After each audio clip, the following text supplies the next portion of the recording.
for them. So let's start out.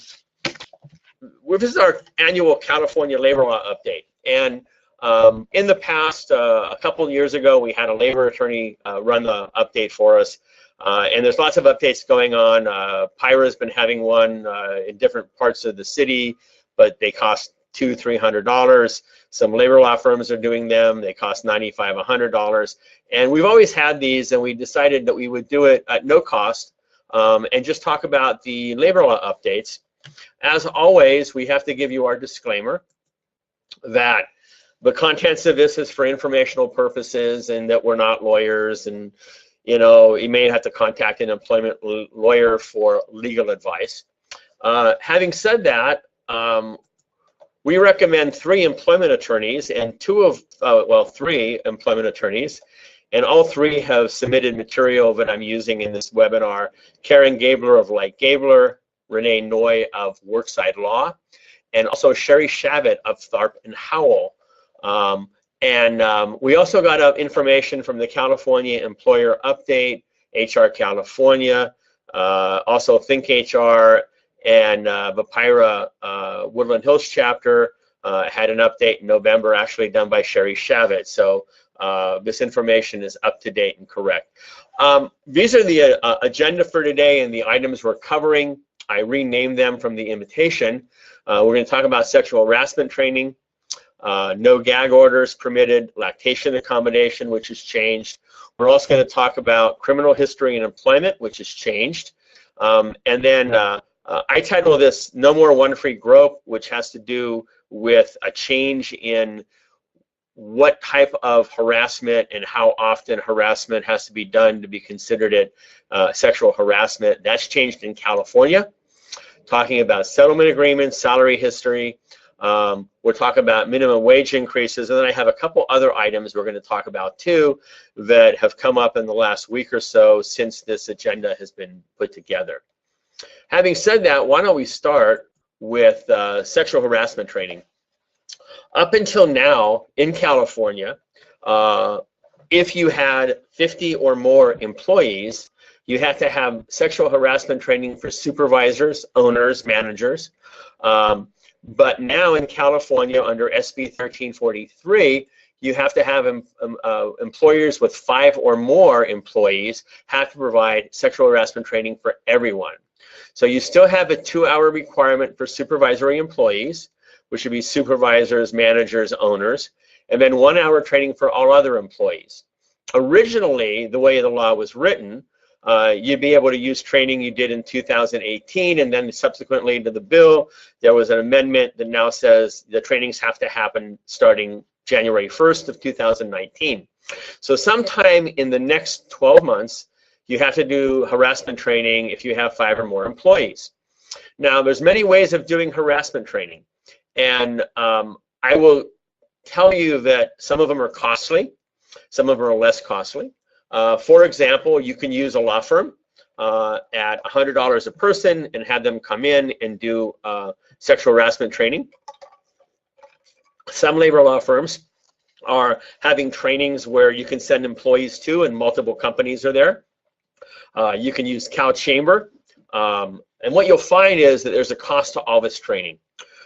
We find the most effective training is through Think HR, which is one of our partners. They have 200 online courses, and they have sexual harassment training. And their harassment training courses by March 1 will be California compliant for 5 or more. You can actually chat with us if you want to do the harassment training through Think HR. The one thing I forgot to mention, and I neglected this today, is that this webinar was also prepared with the help of Brent Yarkin. Brent is our head of our HR area.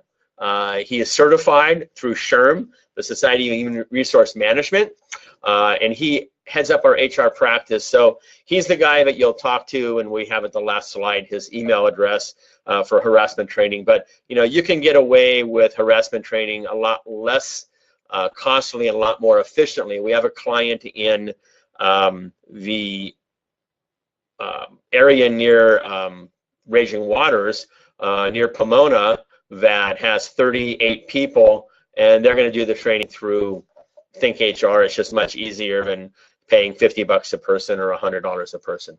So having said that, that is the sexual harassment training law. What's great is it's only 5 or more.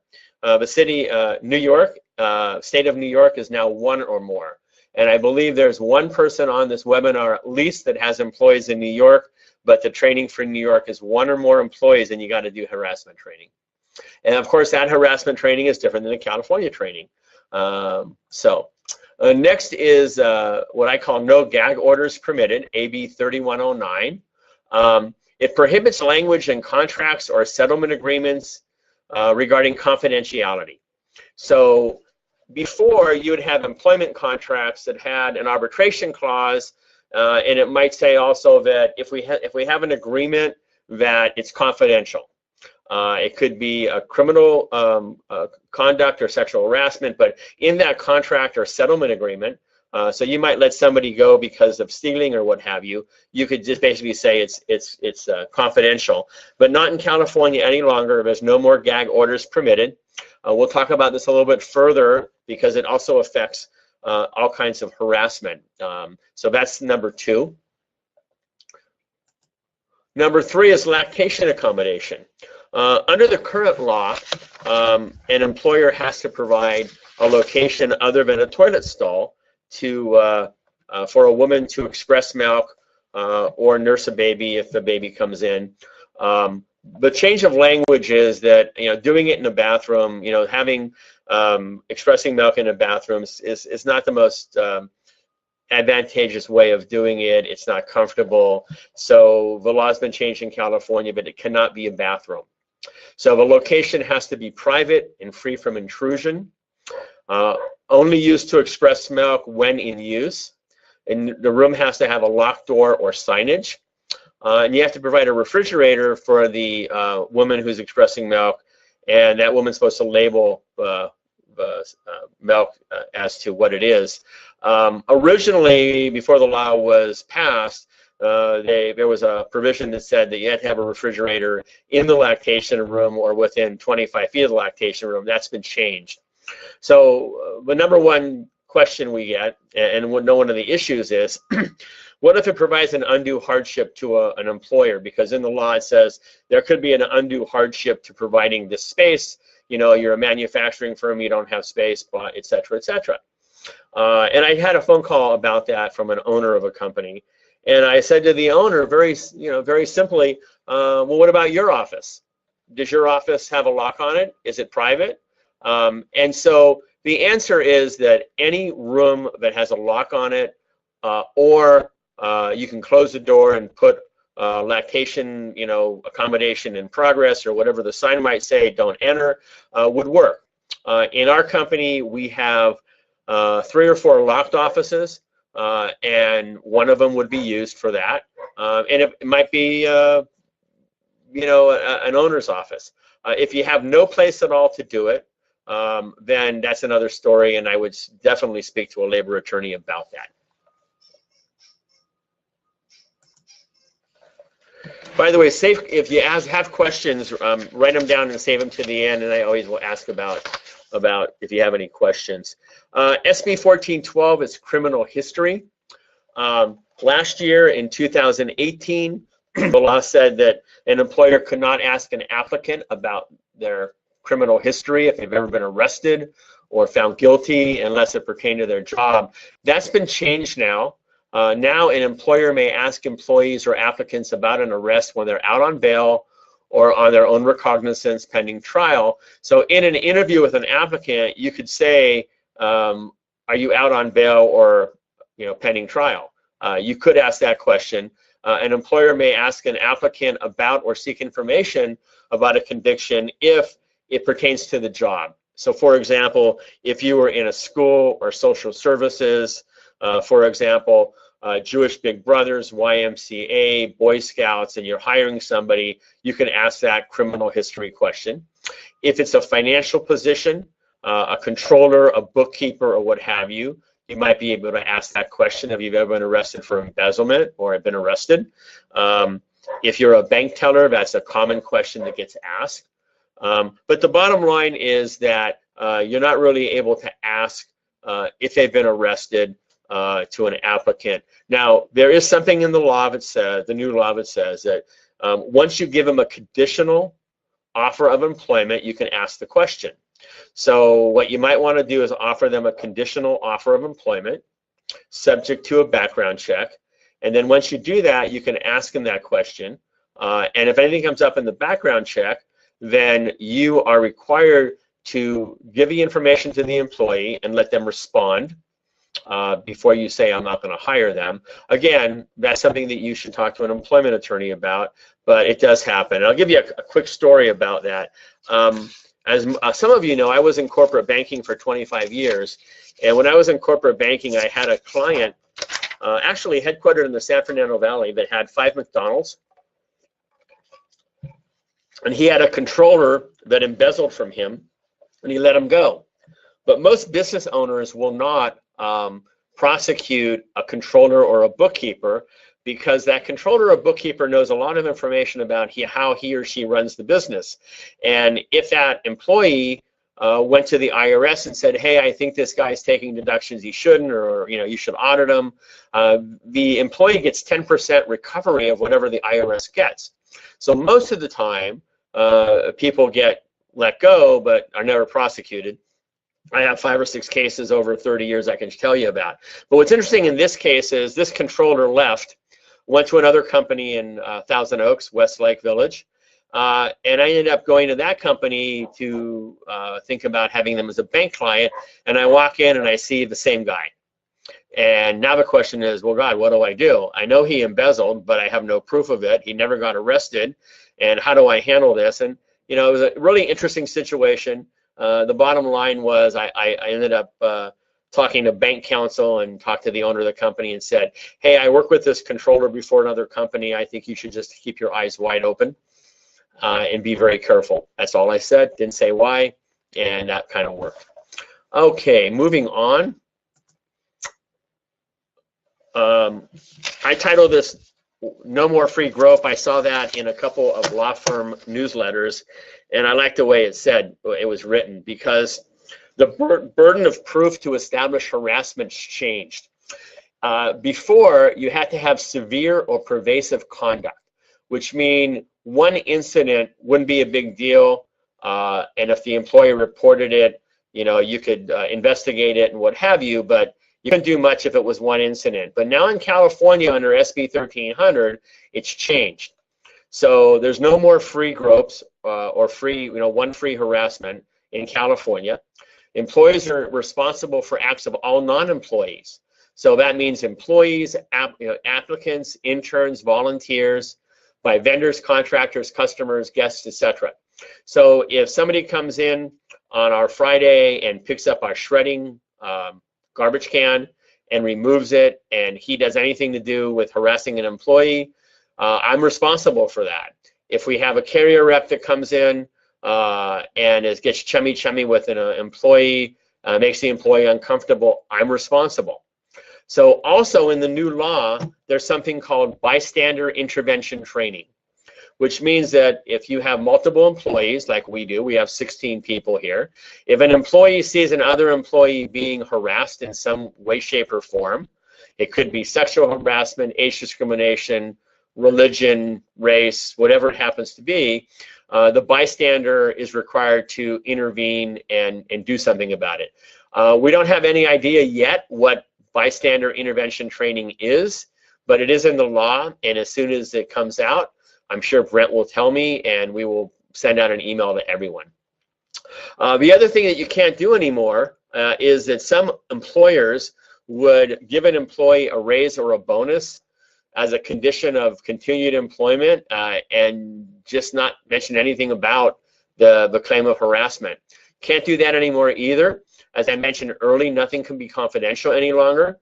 And employers should not give raises or bonuses to an employer who is offended to try to get them to keep things quiet. Just not permissible and not something that you should do. So as we move in there, we're going to move into settlement agreements, and it goes back to what we had on an earlier slide and what we have here, but it prohibits employers from requiring a provision in any settlement agreement that prevents disclosure of information. And this was very common in the entertainment business.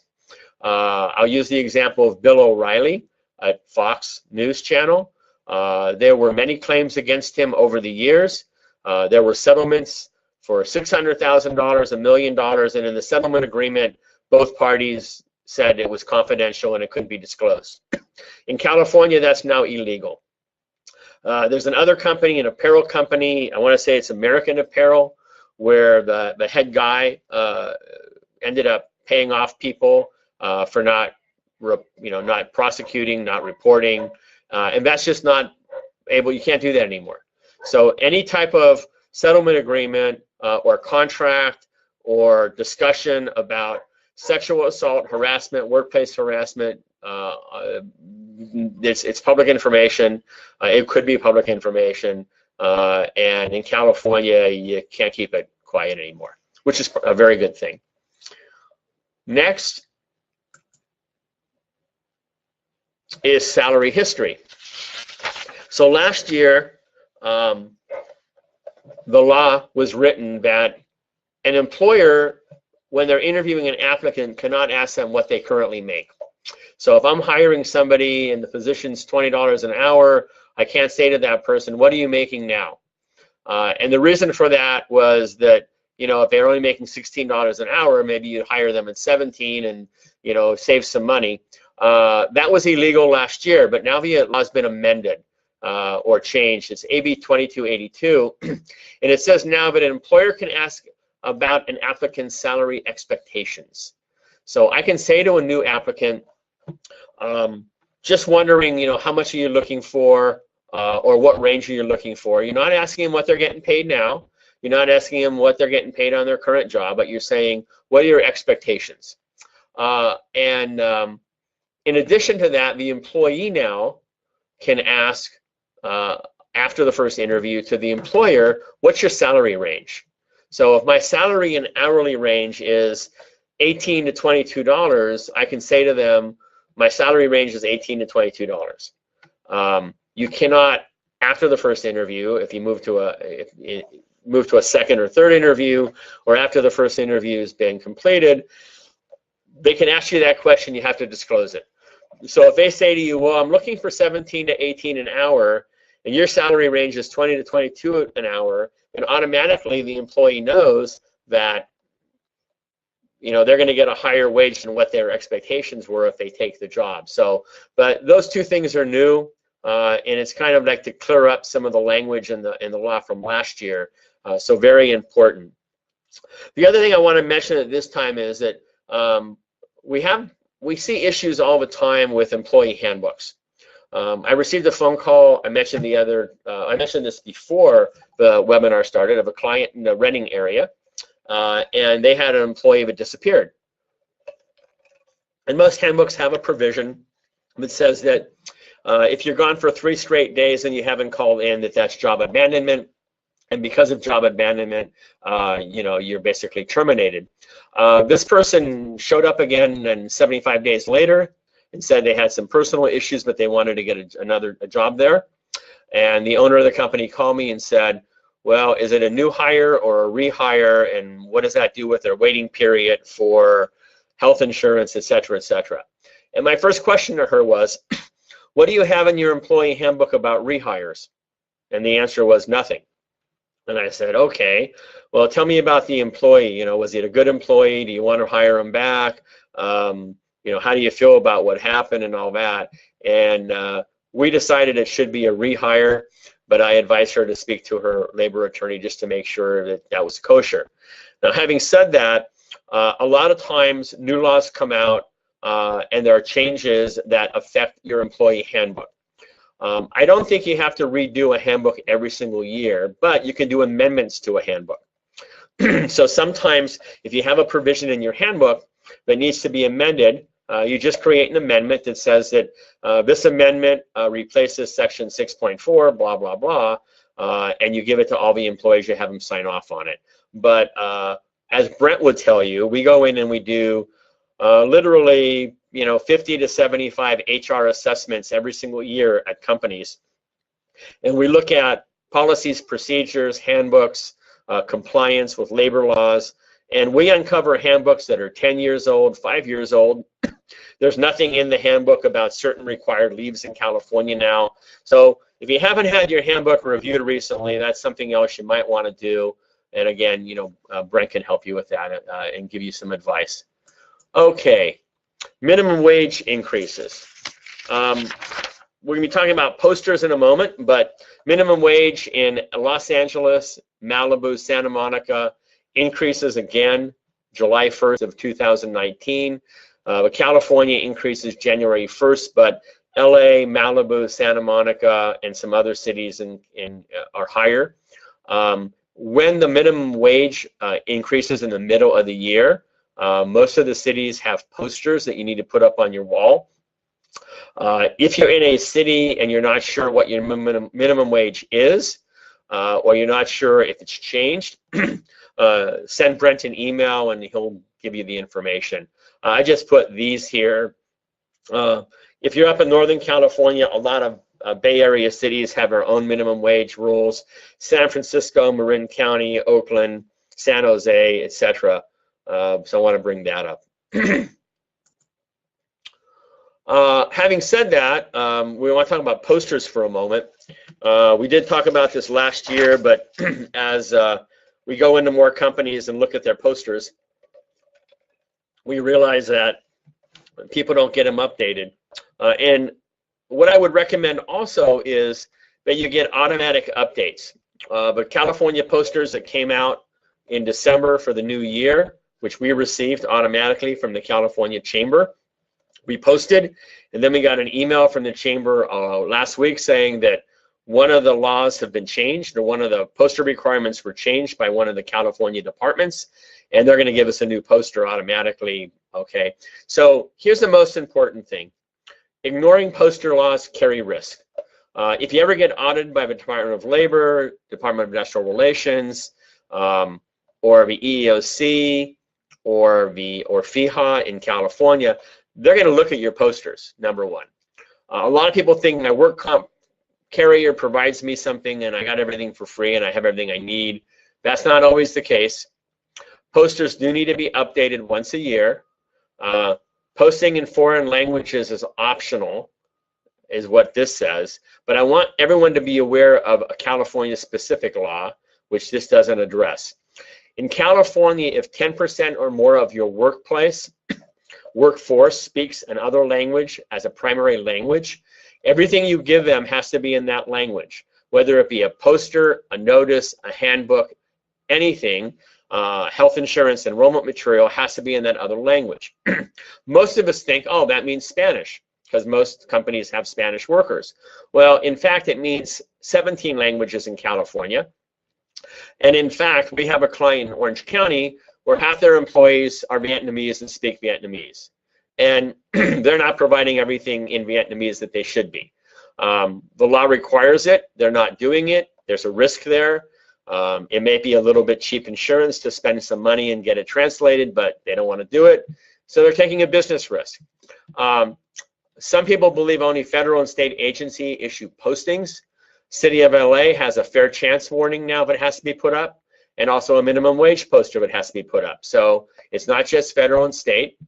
If you're a federal contractor, which means that you're doing work for the federal government, they have different posting requirements. Posting laws don't affect remote workers. That is not true. We have a worker in Utah who got married and moved to Utah a couple years ago. She's our employee navigator expert. We have the Utah posters in her office, well, we sent them to her. I hope she put them on the wall. But we provided her the Utah posters. We have clients that have New York locations, Arizona locations, Nevada, Ohio, Illinois. You know, you have to post in that state and follow those laws separately from the California laws. We only need to display one set of posters. That's also a myth. Great example, and I know someone's on the call. I'm going to use her company as an example. They're in Santa Monica. They have a main building, and they have an annex building, and I believe now they have a third building. And the poster has to be posted where the employees will see it every single day. So if you have 30 employees at the headquarters and 20 in the annex, and the annex people never go to the headquarters or vice versa, you got to put up 2 posters. You have to make sure that's done. A lot of times the posters are in the lunchroom. If the lunchroom is used by everybody, that's fine, but it's something to be aware of. And posting regulations also affect job applicants. You know, people don't know that, but there is a law that says the posters do affect job applicants. So my recommendation is that when you have an interview with a job applicant, you know, we show them our lunchroom where the posters are. Is this a better thing to do?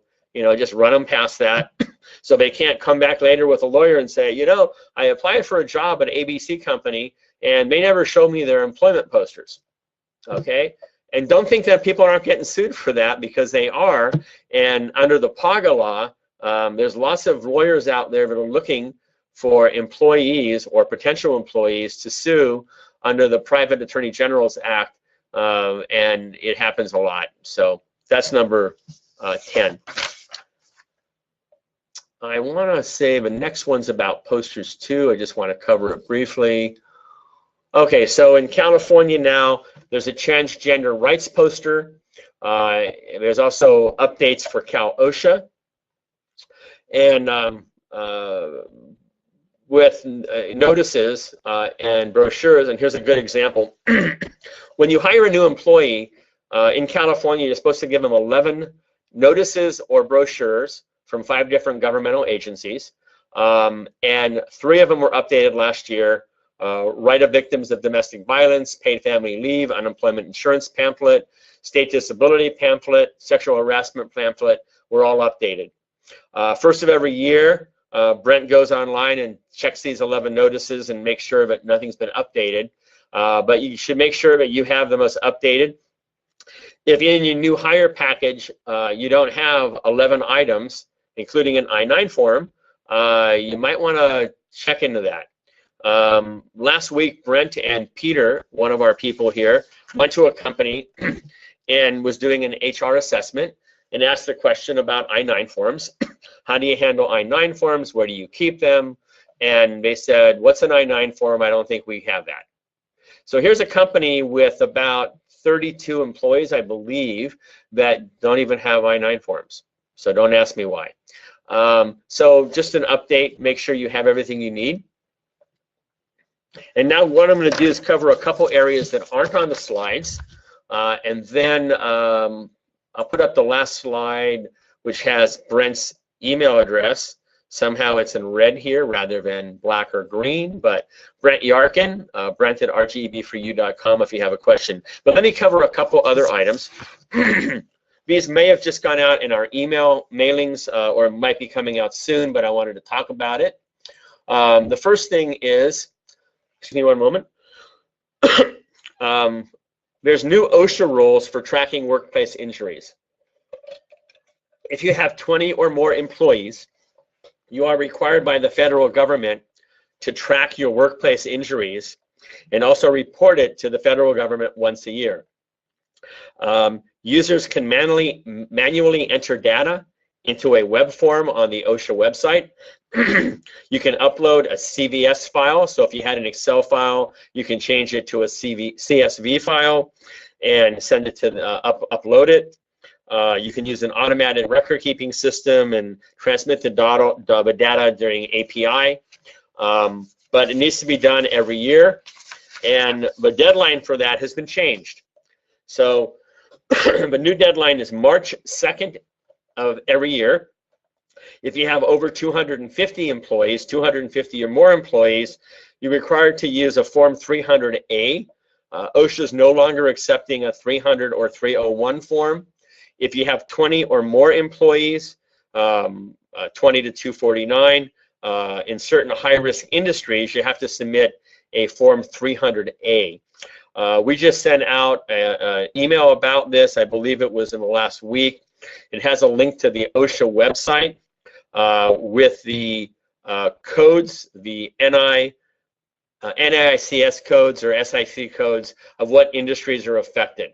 So some industries are not affected and don't have to report if you have 20 or more, but others do. So I wanted to point that out to everybody. And the last item I wanted to put out, which we didn't have on this webinar, is the California suitable seating requirement. A law was passed about California suitable seating, and that means basically that if you have employees that stand 100% of their time at work, such as cashiers, such as greeters, for example, greeters at Walmart, greeters at a store, a teller in a bank, but anybody who stands to do their job, could be a machine operator, a machine shop. California now, wage orders now say that in California, employees must be provided with suitable seats, let me quote this, when the nature of work reasonably permits a seat. Furthermore, even when the nature of the work requires standing, an adequate number of seats must be placed in a reasonable proximity of a work area so they can sit. So as an example, tellers, cashiers at supermarkets, they have to have suitable seating. That's the law now. If you're in a machine shop, as an example, and they have to stand to work the machine, in the machine area, near the machine area, you need to have some seats so they can sit for a while or take a break or what have you. So what we suggest you do is conduct an assessment of your business if your employees are standing, and evaluate whether their assigned duties require standing or whether they could sit. If you think they require standing and you need to provide suitable seating in close proximity, I would definitely speak with a labor lawyer about this law. So that is something to do with suitable seating. And the last item, which I mentioned prior, one other thing, if you're a multi-state employer, as a multi-state employer, you may have to make adjustments to suitable seating because California may have stricter rules than other states. Usually California has much stricter rules than other states. The last thing is upcoming webinars. I mentioned this before the webinar began. Some of you weren't on yet, but the upcoming webinars will be about progressive discipline, recruiting and staffing in a low unemployment environment, which will be done by the owner of Pride Staff in Ventura County, which is a recruiting and staffing agency that our company uses to hire new people. We're also going to have one on medical leaves.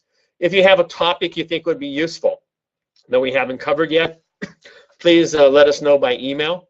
And what I'd like to do right now is ask if anybody has any questions. If you want to go to the chat box, type in a question, and we'll see if anybody has any questions while we're waiting.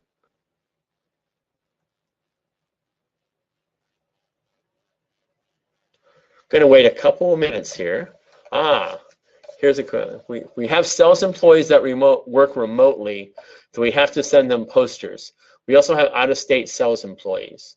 Okay, my understanding of the law is that if they're working remotely in California, you should probably email them or provide them with the information in the posters.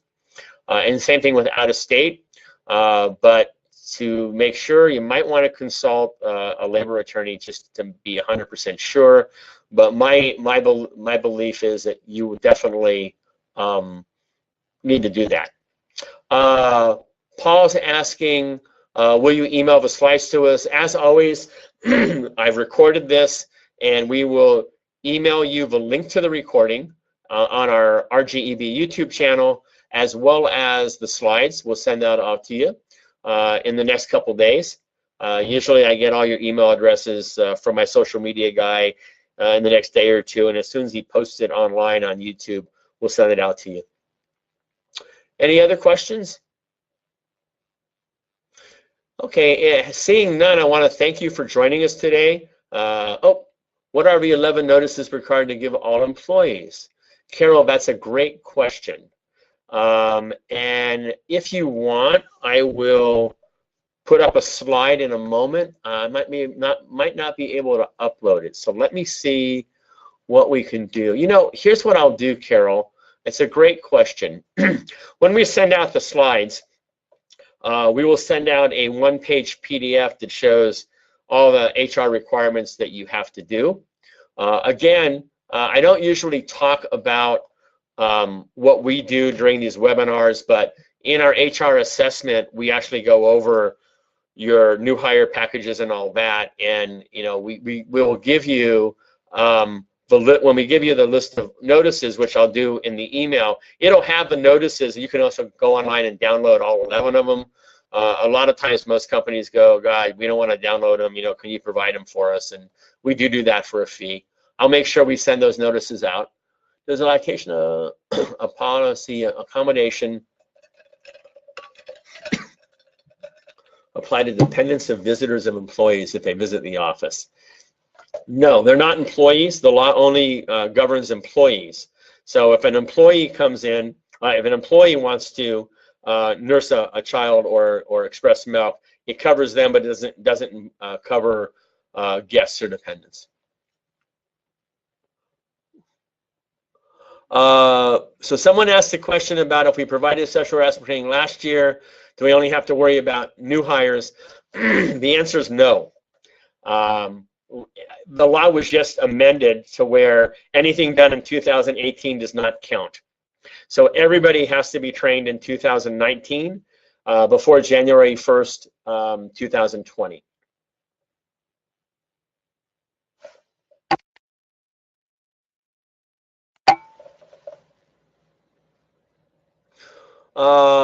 Does a large private bathroom that locks with a large counter and chair work as a lactation room?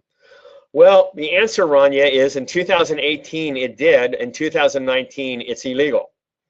So that's the change in the law. It can't be a bathroom. End of discussion. That's the new law. I know that's not what you wanted to hear. But, you know, a lot of times these things come up, and, you know, it's kind of like, I'll mention another thing about bathrooms, single-use bathrooms. A lot of companies have single-use bathrooms, as do restaurants, where there's one bathroom that the men use, has a lock on it, has only one place to do their business, and another room for women. March of 2016, the law was changed, but said single-purpose bathrooms have to be multi-gender or neutral. There are still some restaurants that don't have it. One of the Starbucks I go to has 2 restrooms. One says man, one says woman. That's illegal, but they're still doing it. So something else to be aware of. Okay, having no more questions, I want to thank everybody for being on the webinar, and we'll look forward to seeing you guys next month. Thanks.